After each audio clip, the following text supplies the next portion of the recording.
이강인이 스페인 마요르카에서 옛 동료들과 함께 훈련하며 즐거운 시간을 보내며 팬들의 관심을 받고 있습니다. 이강인은 자신의 소셜 네트워크 서비스 SNS 계정 스토리 기능을 통해 영상 하나를 게시했습니다. 과거 마요르카에서 함께 호흡을 맞췄던 베다트 무리키가 찍은 영상 속에서 이강인은 훈련 중 쉬는 시간이었는지 검정 민소매 티를 입고 반바지를 사타구니까지 끌어올린 모습이었습니다. 무리키가 자신을 촬영한다는 걸 알아차린 이강인은 주먹을 불끈 쥐어 보였습니다. 옆에서 웨이트 트레이닝 중이던 또 다른 동료도 아닌 로드리게스는 촬영 중인 무리키를 향해 손가락 욕을 날렸습니다. 세 사람이 마요르카 시절 얼마나 친했는지 알 수 있는 대목입니다. 10살이던 2011년 스페인 명문 발렌시아로 건너간 이강인은 발렌시아 연령별 유스팀을 거치면서 세계적인 유망주들과의 경쟁에서 승리하며 발렌시아에서도 손꼽히는 재능으로 평가받았습니다. 입단 후 꾸준히 폭발적인 성장세를 보였고 2017년 발렌시아 메스타 소속으로 프로 데뷔에 성공했습니다. 2019년도 시즌에는 팀 내 최고 유망주 대우를 받으며 활약했습니다. 시즌 초 헤타페를 상대로 데뷔골을 터뜨린 이강인은 주로 후반 교체 자원으로 활용됐지만 선발 기회도 꾸준히 얻어 총 24경기에 출전했습니다. 2020년도 시즌에는 준주전 선수로 도약했습니다.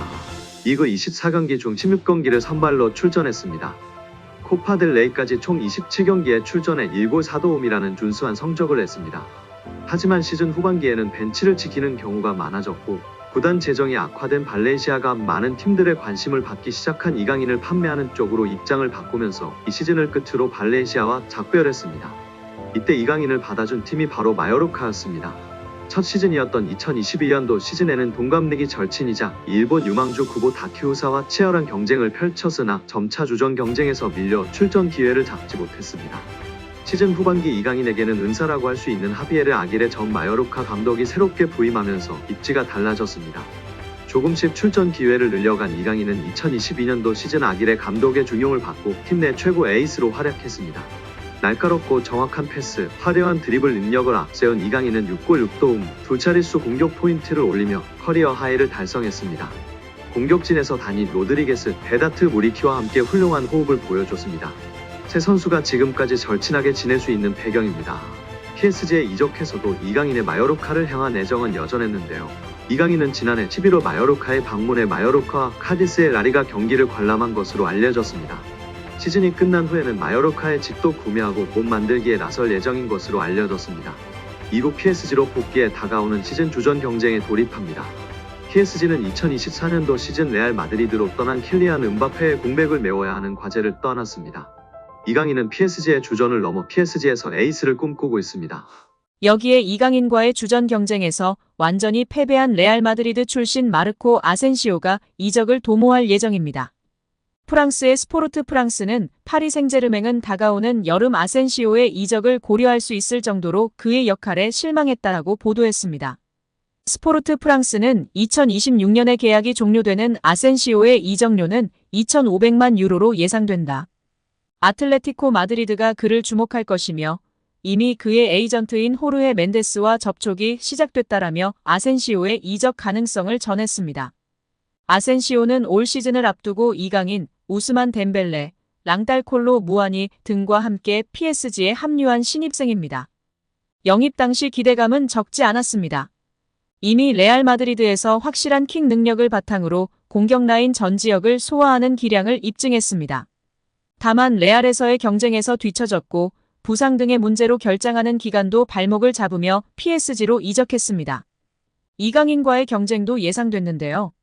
리오넬 메시 이적 이후로 왼발잡이 윙어와 공격형 미드필더 포지션의 보강을 노렸던 PSG이기에 이강인과 아센시오가 비슷한 포지션에서 활약하며 주전 자리를 두고 다툴 것으로 많은 프랑스 언론이 전망했으며 아센시오의 우위를 점치는 의견도 적지 않았습니다. 하지만 시즌이 시작되고 아센시오는 부상과 선발 제외 등으로 어려운 시간을 보냈지만 이강인은 아시안게임, 아시안컵 등 한국 대표팀 일정으로 빠지는 기간을 제외하고는 꾸준히 선발로 이름을 올리며 루이스 엔리케 감독의 애제자로 성장했습니다. 올 시즌 리그에서도 아센시오가 14경기 791분 출전에 그친 반면 이강인은 17경기 1132분으로 더 많은 출전 시간을 소화했습니다. 출전 시간 대비 경기 평점도 아센시오보다 이강인 더 높은 상황입니다.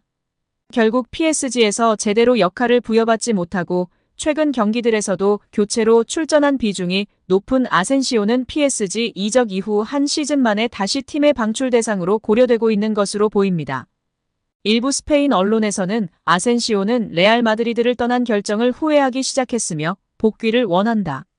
그는 레알을 떠난 것을 실수라고 믿고 있다라며 레알 복귀까지 고민하고 있다고 밝혔습니다. 이강인과의 경쟁에서 밀린 아센시오가 한 시즌 만에 이적을 준비하고 있습니다. 다만 올 시즌 활약을 고려하면 레알 복귀나 B클럽 이적들은 쉽지 않을 전망입니다. 스페인이자 레알 출신 스타 선수 아센시오를 확실히 밀어냈다는 반증의 기사인데요. 우리 이강인 선수 정말 대단하고 자랑스럽습니다. 이강인이 유럽리그 랭킹 1위 잉글랜드 무대의 톱클래스 강팀 핵심 선수와 견줄만 하다는 분석이 나오며 화제입니다. 프랑스 리그앙 파리 생제르맹은 2023년 8월 마요르카에 2,200만 유로 약 328억 원을 주고 이강인을 데려와 2027년도 시즌까지 연봉 727만 유로 약 108억 원 및 5년 총액 3,635만 유로 541억 원 계약을 맺었습니다. 2,200만 유로는 마요르카 구단 역대 2위 및 한국인 역사상 세 번째로 많은 이적료입니다. 이강인은 PSG 소속으로 2023년도 시즌 리그앙 23경기 3득점 4도움, 출전 평균 64분을 뛰면서 90분당 공격 포인트 0.43으로 활약했습니다.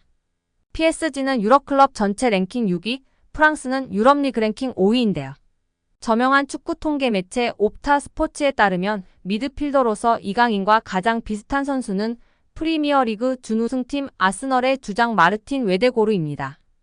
70개 국가 및 30종목을 대상으로 하는 글로벌 통계회사 옵타 스포츠가 최근 365일 유럽 5대 리그 및 챔피언스 리그, 유로파리그 자료를 토대로 선정한 비교 대상을 발표하며 팬들의 관심을 받고 있습니다. 아스널은 2023년도 잉글랜드 프리미어리그 준우승을 차지했는데요. 잉글랜드, 이탈리아, 스페인, 독일, 프랑스는 유럽리그 랭킹 빅5입니다. 챔피언스리그는 유럽축구연맹 1등급, 유로파리그는 2등급 클럽 대항전입니다. 이강인은 개인 능력으로 상대쪽 경기장 파이널 서드에 진입한 횟수와 공간 침투로 PSG 동료 전진 패스를 받아낸 빈도 둘 다 유럽 메이저 대회 미드필더 상위 1%에 해당했습니다. 혼자서 위협적인 공격을 펼칠 수 있는 데다가 수비가 헐거운 지점에 대한 공간 지각과 상황 인식, 언제 파고 들어가는 것이 가장 효과적인지에 대한 타이밍 판단, 옆이나 뒤로 향하는 전개보다 리시브가 까다로운 전방으로 나가는 패스를 상대 저지를 뿌리치고 내 볼로 만드는 기술이 월드 클래스라는 얘기입니다. 따라서 이강인이 페널티 박스에서 단독으로 들어간 횟수가 최근 365일 유럽 5대 리그 및 챔피언스 리그 유로파리그 미드필더 상위 2%라는 어마어마한 결과가 나왔습니다. 파이널 서드 태클 합계 또한 상위 2% 안에 든다는 데이터는 상대 진영부터 적극적으로 수비하려는 마음가짐 부족이 이강인 단점이라는 지적은 이제 현실과 맞지 않다는 것을 알게 해줍니다. 대한민국 체육정책을 이끌어가는 문화체육관광부의 수장 유인촌 장관이 산하단체 임원의 임기 제한을 없애는 방향으로 정관을 고치려는 대한체육회의 시도에 대해 거부 의사를 분명히 했습니다. 유 장관은 2일 서울 종로구 국립현대미술관 서울관에서 열린 체육 분야 간담회에서 체육회의 요청이 오더라도 정관 개정은 절대 승인하지 않겠다. 승인할 수가 없다고 단호하게 말했습니다.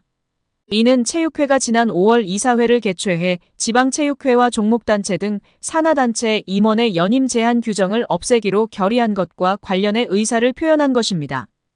유 장관은 우리 문체부가 승인하든 안 하든 체육회가 맘대로 하고 싶다면 그렇게 하라면서 대신 나라 돈을 받지 않으면 된다.